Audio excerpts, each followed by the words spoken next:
Hey everybody, Dan here with Pain Free You. Today I wanted to talk about this question. I get a lot of emails, messages saying, Dan, I was doing okay, but then, got a flare and really put me down. And so the topic here is the best way to handle a flare, in my opinion. So let's relax the body, take a couple of breaths. That's the first thing you should do. Remind yourself that you're not broken. Just relax your body. It's a message of safety. It's one of the first things you should do instead of tightening up. If you feel symptoms increasing and you tighten up, what are you telling your brain? Danger. So relax your body and breathe a little bit. Get clear with your thinking. Don't allow panic to set in. Nobody ever got better by freaking out, right? Nobody. So the best way to handle an increase in symptoms, otherwise known as a flare-up, is to nip it in the bud. Don't allow it to get crazy before you start saying, all right, now how do I fix it? Any increase in symptoms, respond to it calmly. Call it out for exactly what it is. Don't know what it is, or maybe I do, but my brain must be perceiving danger, and it's my job to respond calmly, cool, confidently, with clarity, to tell my brain, hey, not sure why you're increasing the symptoms right now, but I'm actually good. And per my video yesterday, I'm really okay. So I don't need to worry about this. There's actually nothing physically wrong with me. And the reason this is important, because I talk to people all the time, the group coaching program, emails, Facebook Messenger, and essentially what happens is people say, I'm in the worst flare ever. It's horrible, horrible, horrible. I'm like, tell me about how the flare started. Well, on Tuesday morning, things started ramping up. And then by Wednesday night, I couldn't get out of bed, or I was on the floor. So what did you do between Tuesday morning and Wednesday night? If the symptoms kept on going up in this trajectory, it's very possible that your initial response to symptoms going in the direction you'd rather not was one of fear, worry, trying to figure it out, sadness, despair, anger, pissed off. And what happens if you respond to any increase in symptoms, right? If you respond to it with all sorts of negatives and resistance and freak out, what are you doing? You're basically saying to the brain, that little thing that you were concerned about that was dangerous and the reason you increased the symptoms a lot? It's much bigger than that. We're in trouble. And when you think about it logically, if perceived danger is the cause of symptoms in general, and more perceived danger increases symptoms, what's the solution, folks? Certainly not more fear, secondary fear thrown on top of it. This stuff isn't working. Oh no, yes it is. It's working perfectly. The brain's perceiving danger, and guess what? The symptoms are going up. So really, understanding how this stuff works is key, because once you understand it, you now have the insight, the knowledge, the wisdom to say, I'm really okay, and I don't need to respond to this in the same way I used to. I don't need to respond to a slight uptick in symptoms in the same panicked way that I used to. And look, sometimes the uptick in symptoms is pretty hard. Boom, right there. And I had many cases where I'd bend over and whammo, I'd have an acute onset of mind-body pain, TMS. My brain connected bending over with something dangerous, so inevitably, most times when I had a big flare, it was as a result of bending over. So what I used to do, which was not productive, was panic. Oh no, here it goes again. The last time this happened, it was 6 weeks before it settled down. Oh no. I'd go running for the bed and I'd get as comfortable as I could. And I would just avoid movement. I'd avoid activity because I was so terrified of the flare-up. And inevitably, looking backwards, I'm sure that's why these flare-ups were as intense as they were and lasted as long as they were. So let me tell you about one of my worst flare-ups. Bent over, as typical, to grab some papers off my desk in my home office. And whammo. Major back spasm, dropped me to my knee. What did I do? Got in bed, was very fearful. And then what was crazy was I laid in bed, trying to fall asleep, trying to get comfortable. I finally did. 3 a.m, I woke up with more back spasms. Not sure what happened. Maybe I rolled over and my brain said, "What are you doing? That's dangerous." Don't know. Maybe when I rolled over, the back spasm, which was still kind of active from, before I went to bed, hurt. And then I woke up in major spasm because my brain was going, "Danger, danger, we got a problem." Right? Sounded like an ambulance. So that was the way I responded in the middle of the night, was pure panic. Somehow I was able to get back to sleep after a little while. It wasn't fun. But then when I woke up at like 6 a.m, I was comfortable, but I was petrified. And I lay in bed for a while, and I'm thinking, I got to go to the bathroom. I got to get up.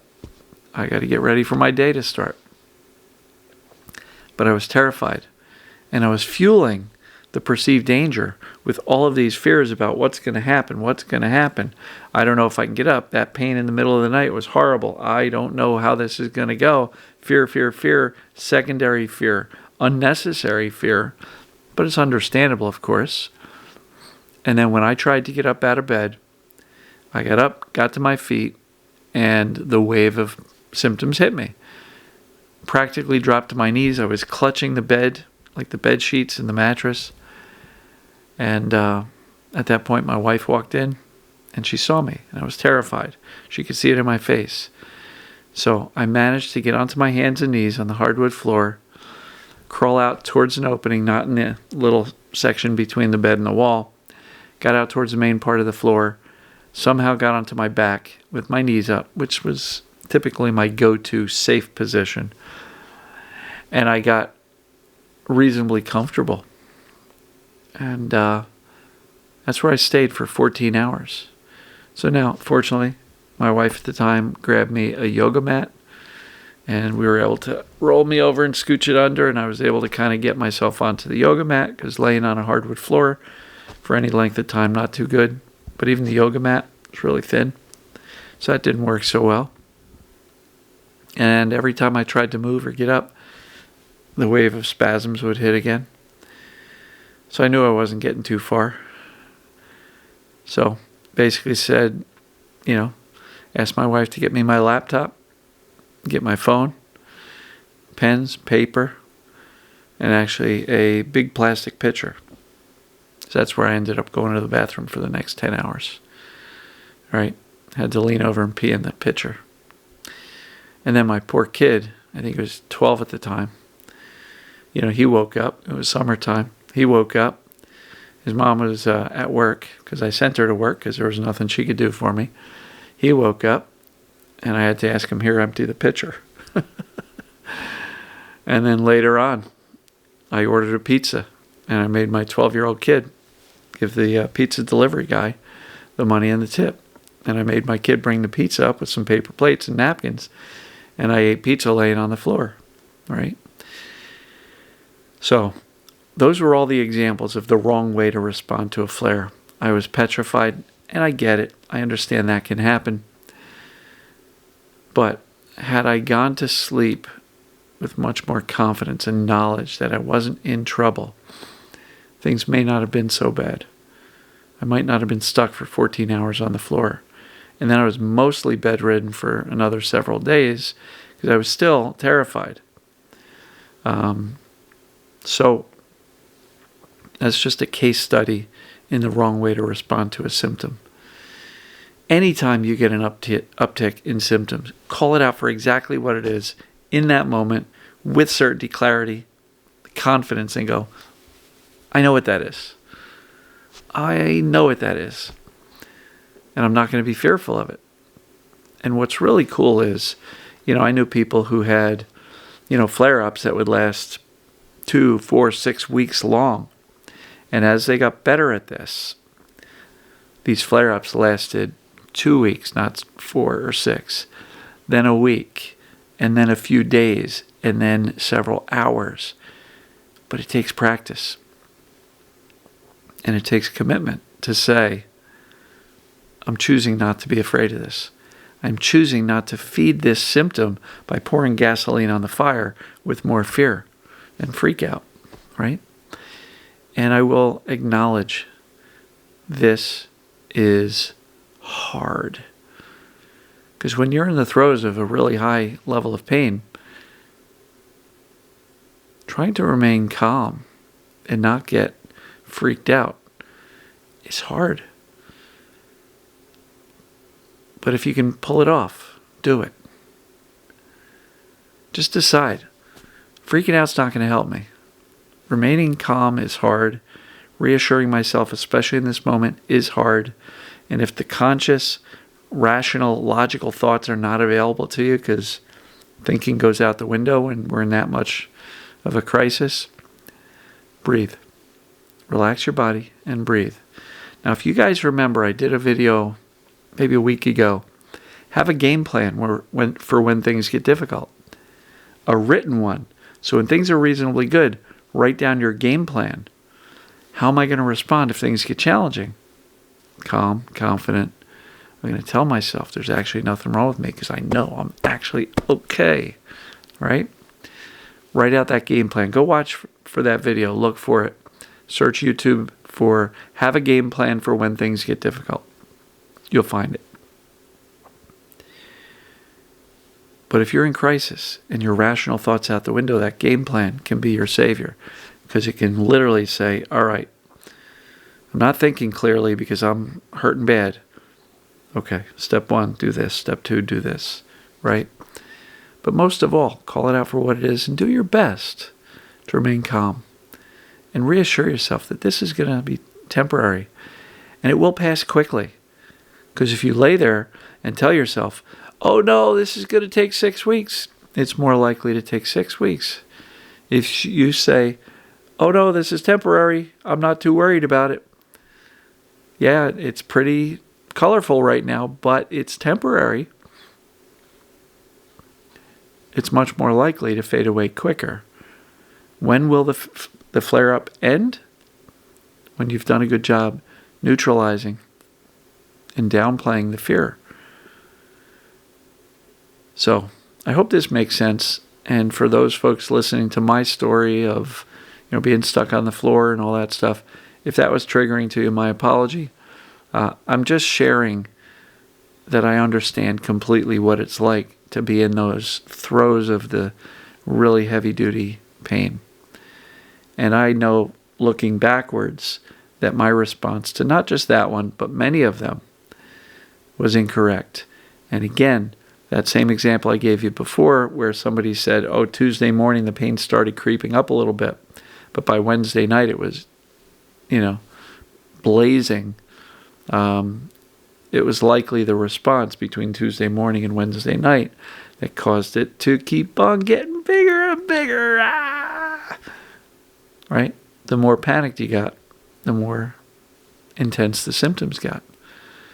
And so, if you're blessed to have a slight uptick in symptoms, immediately jump to safety. Immediately jump to clarity. There's nothing wrong with me.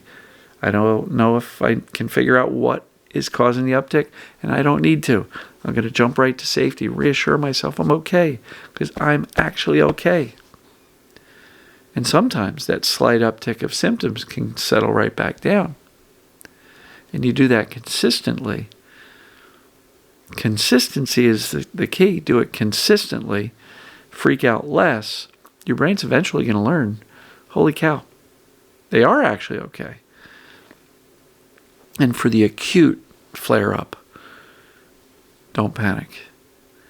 Or panic less than you normally do, right? Freak out less than you normally used to.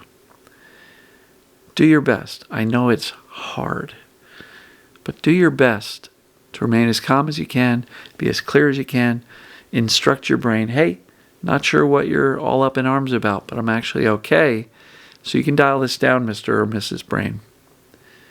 And do you see how this stuff makes absolute and total sense based on the premise that it's the perceived danger that's causing the symptoms in the first place? More perceived danger causes the increase. A great deal of perceived danger, like me bending over to pick something up. A lot of perceived danger, whammo, big spike. So, I hope this makes sense. And I hope it gives you a little insight as to what to do on those days where things are going the direction you'd rather they not go. So I'm going to wrap this one up. Longer video, but that's because I told that big story in the middle about my major flare-up. Yeah, love you guys and gals. Hope this helped. And we'll see you tomorrow. Take care.